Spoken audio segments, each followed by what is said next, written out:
Welcome to our next session, Atlassian Data Center in Kubernetes, the cloud native way. Our presenter today is Henrik. I'm trying to get his name right. And fun fact, he actually builds loudspeakers in his free time. So now I'll hand it over to him. Thank you.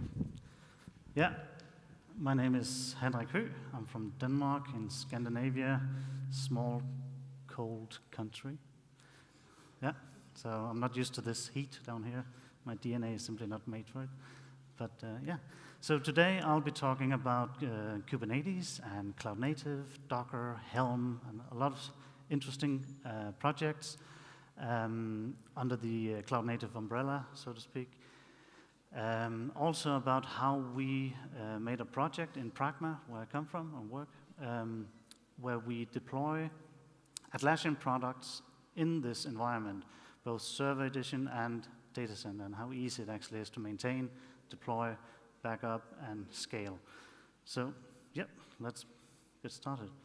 So, the agenda today is, first we'll talk about automation. Why would you want to automate? Why is it important? Why do we want to scale? Why is that important as well? And it's actually quite crucial. Then I'll go through some of the ingredients that we'll be looking at today, some of the tooling projects we'll be using. Then I'll go into the solution that we made, the project I started at a hotel in Sweden, a very dark night. And then I'll go into some of the wins we got from this project. What did we get from it? Positive things. And then afterwards, what are the costs? I mean, what did we lose? What did we need to learn that we didn't before? And then I'll do a demo. It's not a live demo. It's unfortunately not possible here, but I have a laptop, so if people want to see it live and play with it and see it, we can do it later on outside. I have a Kubernetes cluster running. Yeah, so, and when I'm done, we can have a Q&A session and ask questions, but please save your questions until then. Statistically, there should be some with these topics. So, yeah, let's go into it. So let's start with why scale and why automate. There are two important aspects in my mind about this. One is availability, and this is actually the one the fewest think about when they talk about scaling. They tend to talk about load distribution. Availability is a lot about, are people, can they work? If Jira is down and offline, you might have 200 engineers doing nothing for 4 hours. That's very expensive. We want to have our services running all the time, because otherwise it'll cost us a lot. The other one is performance. This is the one most people focus on. Let's do data center, do more nodes so we can take more load and all that. And that's also very important, but I think availability is equally as important, if not more. So why should we scale and automate? Scale is basically vital for businesses. Your IT department, your IT infrastructure needs to grow with your company. And every company needs to grow, especially if you ask the stakeholders. And if you can't do that, then at some point, IT becomes the bottleneck, right? I actually attended a meetup at Uber, and they said they had 6 months to deal with performance and keeping up with data coming in.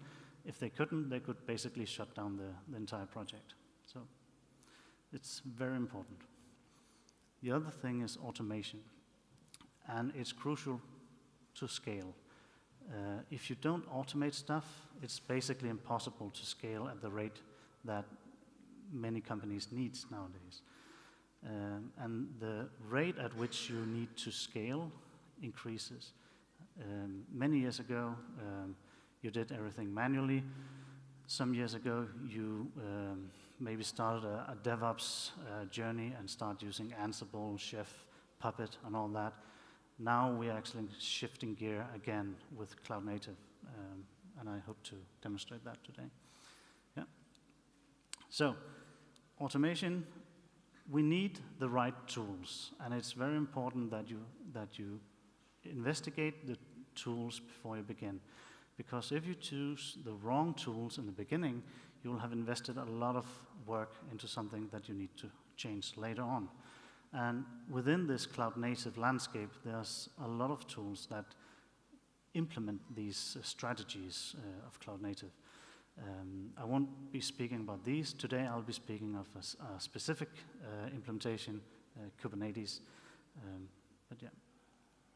And these tools becomes your building blocks. You build on top of these, and on top of all that, you will have your application running. Changing your infrastructure or your cloud-native platform is not easy. The implementation differs a lot, so it will take a lot of effort to shift. So don't do that.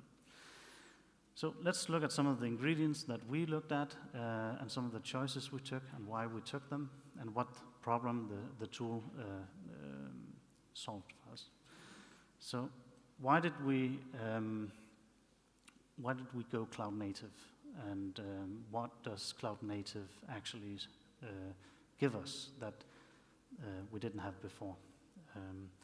Cloud native is an architecture, in my mind. There's a lot of definition online. People don't agree with each other. My opinion is that cloud native is a strategy. It's a cloud strategy. It doesn't necessarily need to be in Google Cloud or in AWS Cloud. It can be on-prem, but cloud. And it's a special kind of cloud. It's a cloud that you can move to other platforms if you want, because we abstract away the underlying infrastructure. I'll get back to that. So before we had cloud native, you would get a server, you would maybe give it a cute name. We did. You would install an operating system, in this case CentOS. You would have some dependency or libraries you would install, and then maybe an application server, and then your application on top. And if you only have one server and one app, that might be good, but in most cases, that's not good enough. So the problem is another server comes up, another application, different needs, and in the end, you have a lot of different snowflakes, unless you use configuration management tools like Chef and Puppet. Another problem is, I actually corrected the PHP versions because I don't know anything about PHP. But these should exist, but they can't run on the same machine because they can't coexist. So that's another problem. If a server dies, everything on it just disappears, right? So that's a lot of problems. So with Cloud Native, instead, we have servers. We don't care how many. It has an operating system. I really don't care which one. It could be Red Hat, it could be CentOS, maybe even Ubuntu. On top of that, we create this abstraction layer, and this is the magic in my mind. And I'm not talking about an implementation yet. That'll come later. But everything that you need to interact with should go through this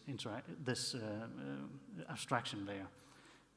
Every tool that needs to talk to your system, everything that needs to collect metrics, display stuff, interact with this environment should do it at this abstraction layer.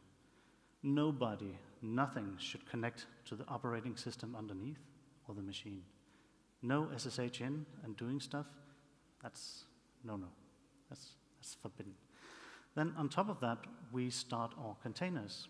In this case, it's a Docker container, but it could be others, doesn't matter. The great thing about containers is that they can coexist and they don't see each other. So they think they have the whole machine for themselves.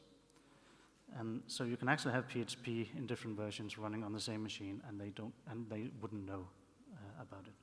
I'll get back to Docker later on. But this simplifies our infrastructure a lot.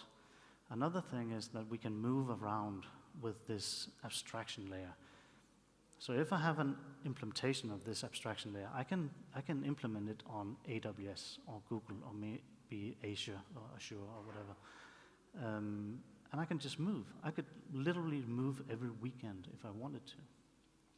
So that's powerful. The next tool is Docker. It could be other containers, but this is the most popular one. They made it easy.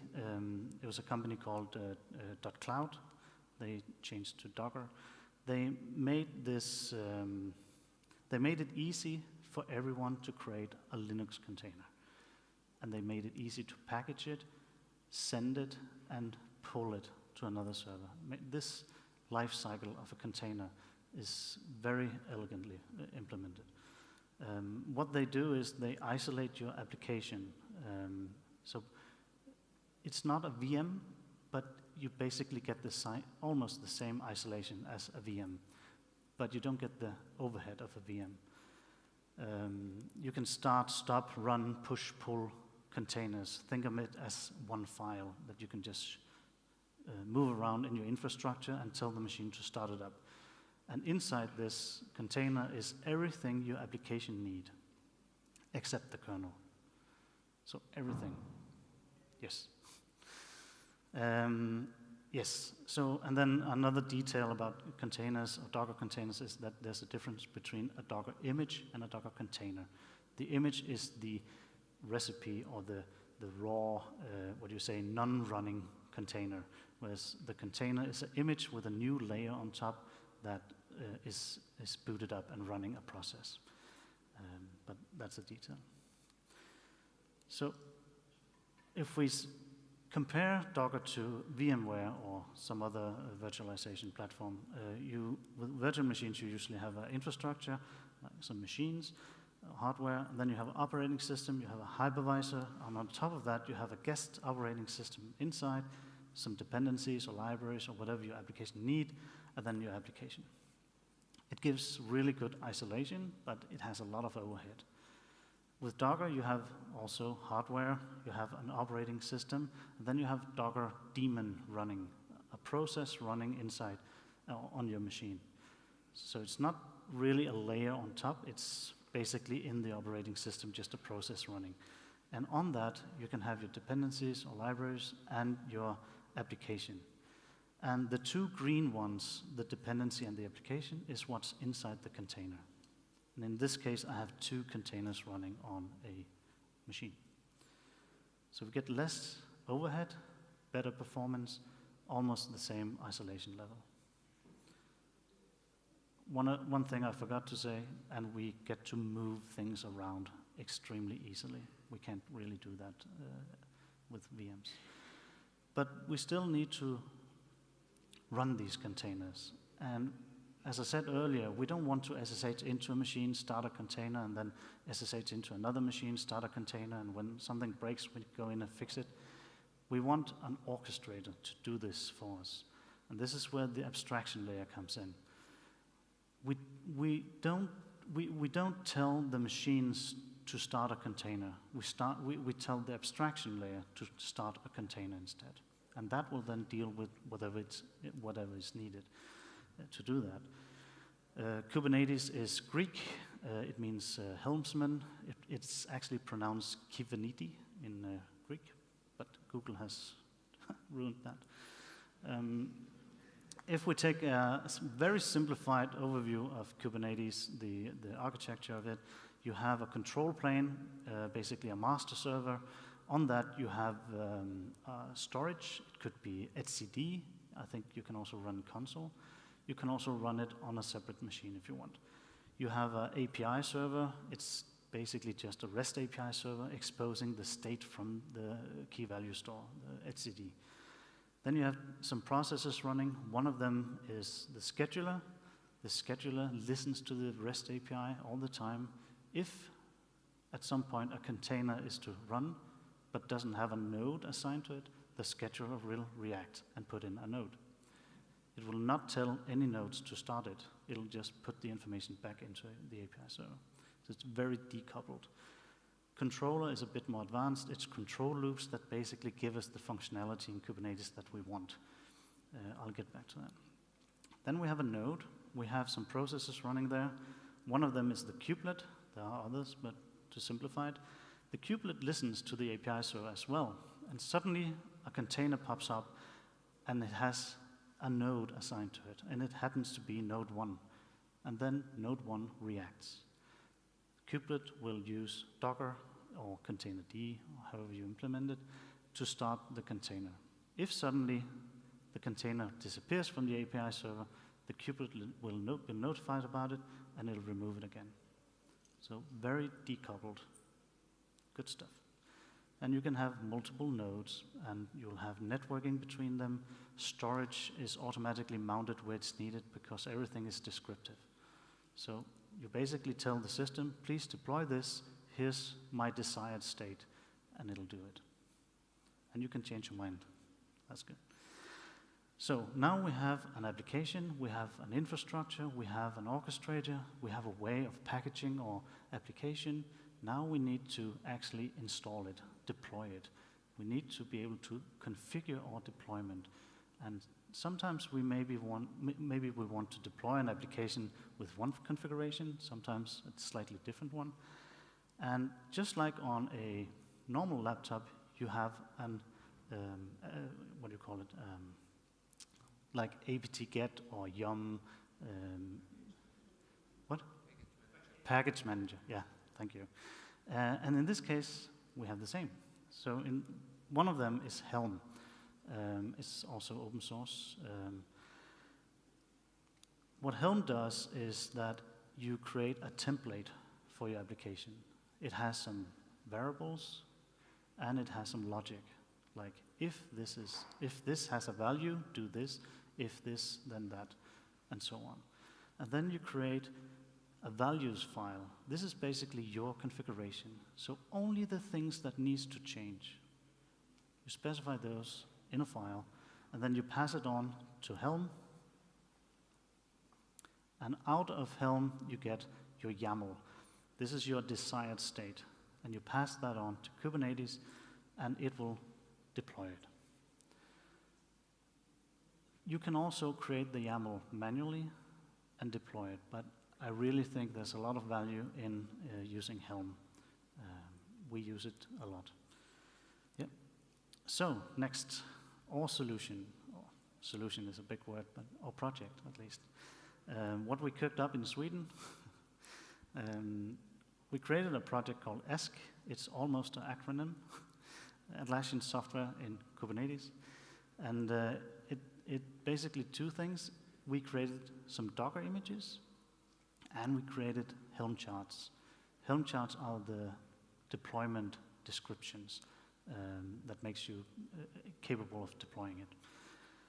And if we look at some of the features we built into the Docker images, because it's very easy to actually put Jira, for instance, in a Docker container, but then you need to configure it. So one of the things is that we set up a proxy server.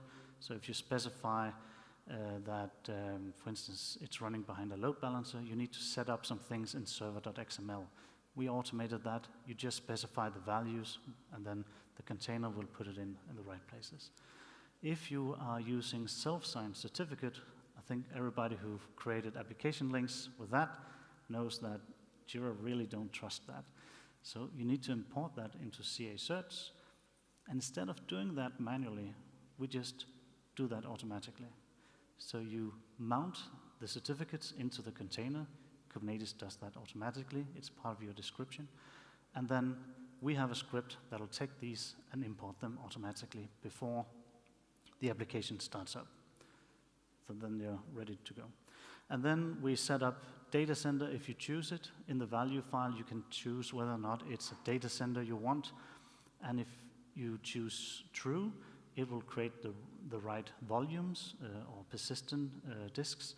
And it will also configure Jira, Confluence, or Bitbucket accordingly to data center. And once you have one node up and running, going from 1 to 5 is one command. Just say, now I changed my mind, I want 5. And a bit later, like less than 5 minutes, you'll have 5 nodes running, connected, configured, running. And then we have some other stuff like JVM settings, how much memory should the Java process run with, time zone, and a lot of other stuff. we put that in as well. The other thing is the Helm chart. There's not much magic to it. It's just a way of describing how you want to be able to deploy these containers and specify the values needed to configure it. And we have right now Jira, Confluence, Bitbucket, and of course Elasticsearch. If you're running Bitbucket Data Center, you need to deploy Elasticsearch. So if you switch on Data Center and you switch on Elasticsearch, it'll actually deploy it automatically into the cluster. I actually have Bitbucket running on my laptop right now in data center mode in Kubernetes. So, if we take a step back, if we forget about Kubernetes, what is it we want if we say we want to deploy Jira in data center mode, 2 nodes? We want 2 Jira processes running, right? Then we might want to persist the home folder because that's the state of the application. And there's a data center storage location we also want to persist because that's the state of the cluster and other stuff. We want it to connect to a database, and we want a load balancer, maybe with some SSL termination. So this is a simple setup. Usually this can take 1 day to set up. If you do it manually and you have to set up everything yourself, we can do this in about 5 minutes now from scratch. So if we then take that and go into Kubernetes and think about what objects do we need to create, we create a stateful set. A stateful set is a controller that treats your application in Kubernetes in a specific way. This one is one of the nice guys. It doesn't treat it like a stateless application, like a deployment. Stateful application will only scale 1 at the time, for instance. If a node or container dies, then the new one that pops up will get the same identity. So it's a bit different, but it's the right choice. It will then start up 2 Jira pods. In Kubernetes, it's called pods, not containers, but that's a different story. We'll create a volume for persistence, the home folder, and the data center folder.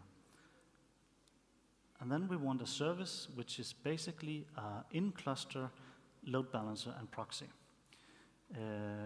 It uses service discovery to find all the pods that it needs to route traffic to. So if we scale to 3, it will automatically reconfigure itself. And then we want to describe how do we route traffic from outside the cluster and inside the cluster to our service. And you do that with an ingress object. In order for that to work, you need an ingress controller. That's a load balancer that can talk to Kubernetes, the abstraction layer, remember? So we did that, and then you describe these objects in Helm, in YAML files. And YAML is, unlike JSON, meant for being easy to read by humans and extremely hard to write. It has some indentations that will mess you up. But at least it's better than JSON. That's not meant for any humans, whether read or write. Oh, sorry. And here you can see we have, for instance, the last one is the service. We have an ingress, we have a deployment. In the very bottom, you see the values.yaml. This is my default values for this Helm chart. When you want to deploy this, you create a copy of this, remove all the things that is okay by default, and then you specify the things that differ, right? So everything you don't specify, it'll take the defaults from my values. So you need to know that, and I'll notify you when they change. So installing it is pretty easy. You add a Helm repository to your Helm, and then you run an update, basically yum install, yum update or yum add repo and so on. And then you say Helm install Praqma/Jira. You can also give it a tag name if you want, -- name Jira, and then -file your YAML file, your values. And that's it. almost close. If we want to scale, then what we do is we copy the content from Jira 1's home folder into Jira 2's home folder, and then we run kubectl scale stateful set Jira. That's pretty easy. And then we set replicas to 2. I tell Kubernetes I changed my mind. I want 2. And it'll try its best to accomplish that. Or you can change the values in your YAML file and tell Helm to upgrade the deployment instead. It's up to you. Yeah. Upgrading Jira with 0 downtime upgrades, you can do that in about 5 steps. So you put Jira in upgrade mode, that's 1 step. Then you edit your desired state. Either you can edit it directly or your value file. You change the version, and then you basically kill one of the Jira applications. Remember, we have 2 running, but we change our desired state. Kubernetes doesn't react when you change your desired state with stateful sets, but it knows next time I'll use this new recipe. What happens is when you then kill one, Kubernetes says, hey, I only have 1 running. You told me you wanted 2. I'll start up a new one. And the new one will have the new version. So we'll have a new version up. When that's ready, kill the other one. When the new one comes up, then you click finalize. That's it. A couple of commands and you upgraded Jira to a new version, data center, without downtime. So super easy. Upgrading Confluence and Bitbucket. They don't support 0 downtime, so we have to have a little downtime to do that, but we can minimize it to, minimized. So again, we edit our desired state. We can either do that directly or the Helm chart, change the image version to use the new one. Then we scale to 1, because we can't have more than 1 running with different versions. They don't support that yet. When we have that, we delete the pod that's running, and then we'll have downtime. But immediately, Kubernetes will react and start up a new one with the new desired state, the new version. So the downtime you'll get is basically the time it takes for Confluence to start up, more or less. And then you can scale up again afterwards to 100 or whatever you want. And with Kubernetes, you don't really care where things are running. You have a scheduler for that. So, the win section. What did we win? What problems did we solve? So, one thing is that we got very good at deploying deployments. Upgrades are very easy now, and they're consistent. They're easy to do. You can automate them with a bash script if you want. I'm a system administrator. I do things in bash. Scaling is extremely easy. You just change your desired state, and the system will react to it. Rollbacks are supported, though when you use a stateful application, you have state. So the changes in the database and on disk, you need to roll that back yourself. Kubernetes can't do that for you, but it can roll back the deployments, the objects, and everything. It's built in. And another thing is, it's extremely easy to clone your production system and make a copy of it running as a test system. So every night you could basically have a small script or a job in Bamboo or Jenkins that creates a new test system with production data. I've been to so many companies where I ask them, do you have a test system? And they say, yes, though it's an older version of Jira. It's not just older data, it's like, so they don't have a test system, right?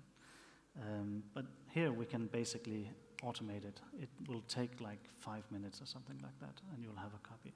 If you have a training session, you can make 10, and everybody can get their own production copy. Super easy. We have resilient services. If Jira breaks, it'll spin up a new one. If the server Jira is running on crashes, it'll spin up on another machine. It will reschedule. So it's self-healing. And then we get service discovery. Service discovery is a huge topic, but basically what it means is that everything is glued together via labels. So you can change what a service will, which parts a service will hit just by changing the labels. You can use Prometheus that will scrape your entire system for metrics.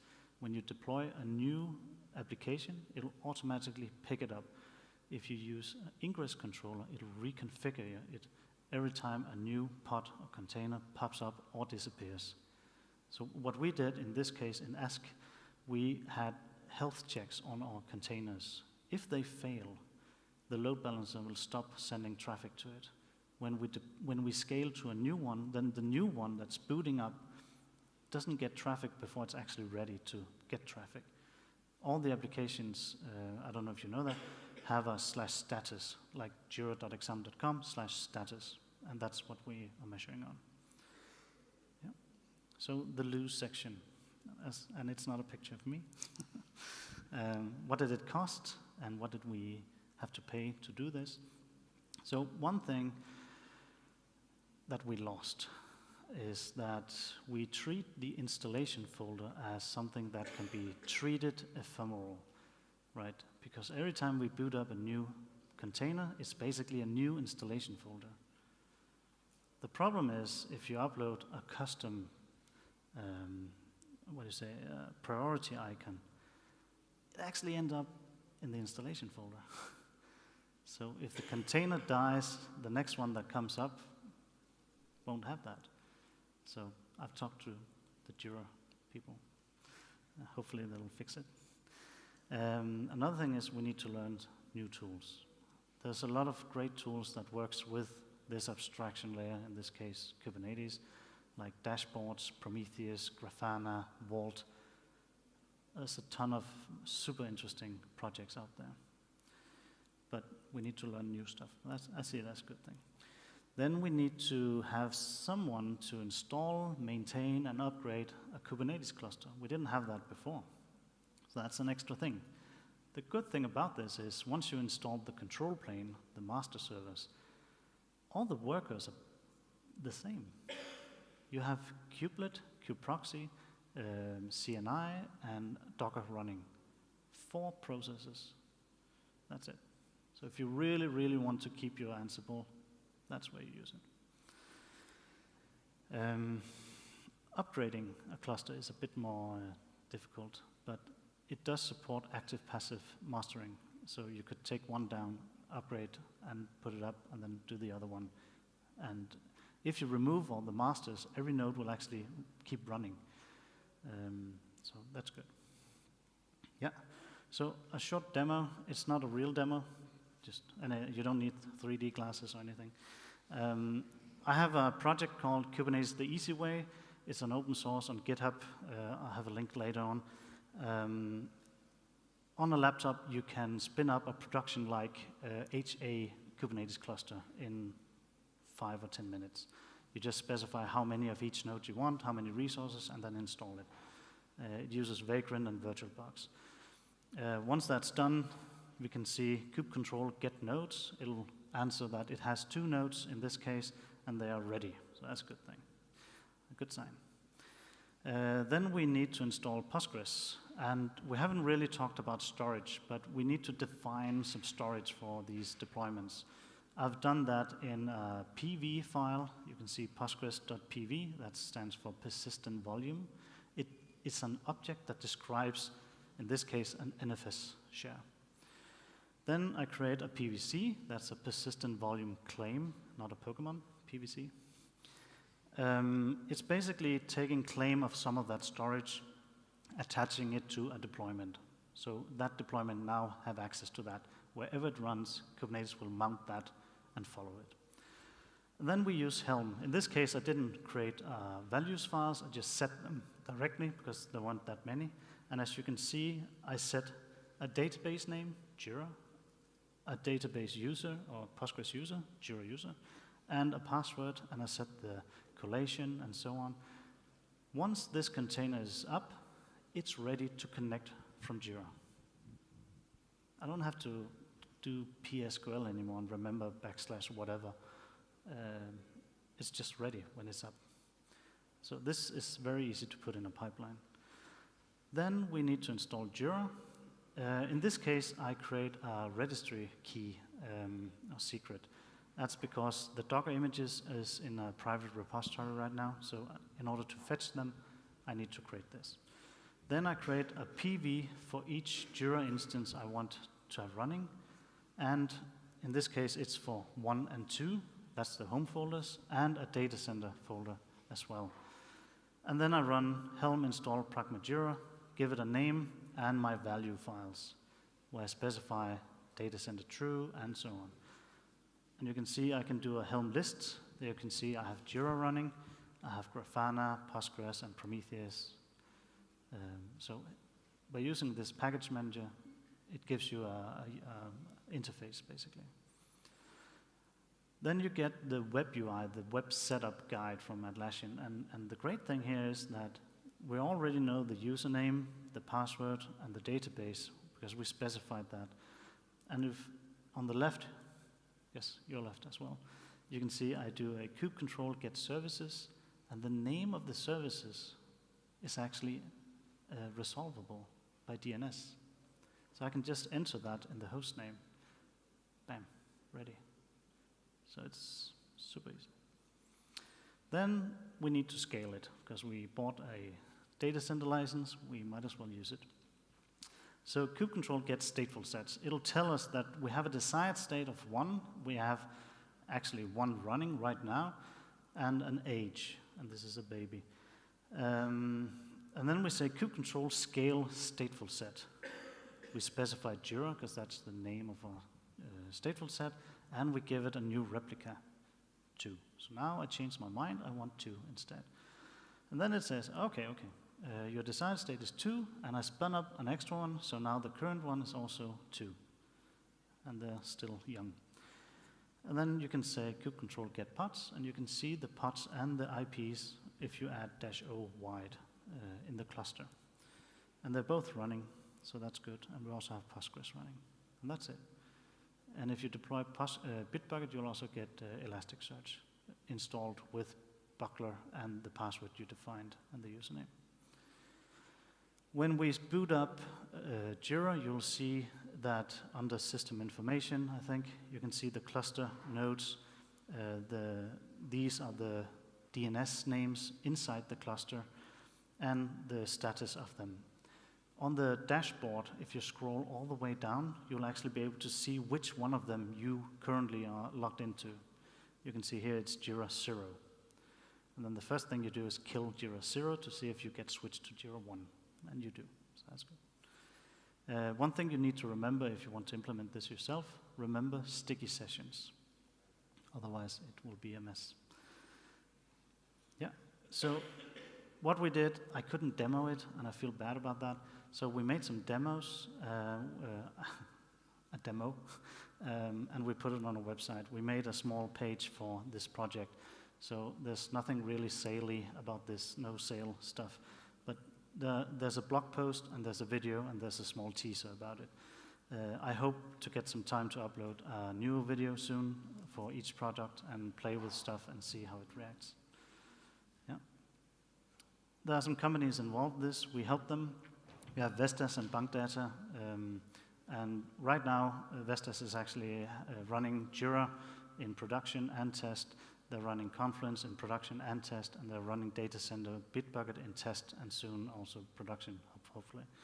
And the beauty of this is with Prometheus, you can scrape information. And we made a dashboard in Grafana where you can see that Confluence, we have 1 running, we have a Postgres running, we have an NFS folder machine running, but also from inside the application, because there's a free plugin if you search for Prometheus. So we can see how many licenses we have left, and we can alert on it. So if we get near our max, it'll alert the admins to buy a new license, or kick people out, whatever.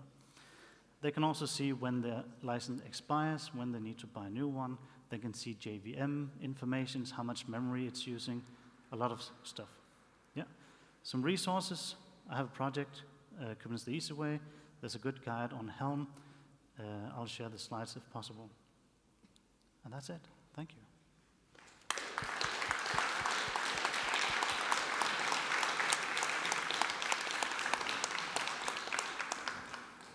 Questions? Should be, I think one. Hey, thanks for that. That was great. Yeah. I was talking to the data center team yesterday about more traditional auto-scaling with Jira, and they said it's not supported. One of the biggest problems they've got is the index replication when a new node comes up. Has that been a problem with nodes coming up and down? Have you had index replication or corruption issues? And second question, have you considered ECS or EKS for kind of managing that underlying layer? Yeah, so to address the second question first, so what you're asking if I support managed Kubernetes environments, and yes, I do. Not AWS, but the others. AWS is not ready yet. Google is by far the best right now. Azure, or whatever they call it, is right behind them, doing a lot of traction. They have some good people on it, and eventually AWS would be as well. The only manual thing you need to do is to copy the home folder to the next one you need to scale before scaling, because they need to have identical home folders. So that's the one manual thing. But you should be able to automate that with Bash or something, right? Yeah. Yeah. Yeah. We need a mic. Yeah. You talked about the resiliency of the services. That's okay native. What about the resiliency of the database? How did you solve that? The database resilience, in this case, I'm running Postgres in Kubernetes. So if Postgres dies, it'll actually spin up a new one with the same data, another place, and traffic will be routed to that instead, because that'll be the only healthy one. But databases are sensitive things, so you should be careful about that. And I would say the last thing you put in Kubernetes should be databases. I mean, start with something more simple, like a hello world thing or something. Yeah. Yeah. Other questions? If not, it's actually time for a break. So there's a short 40 minutes, I guess now, until the last session of the day. Thank you. Thanks, everyone.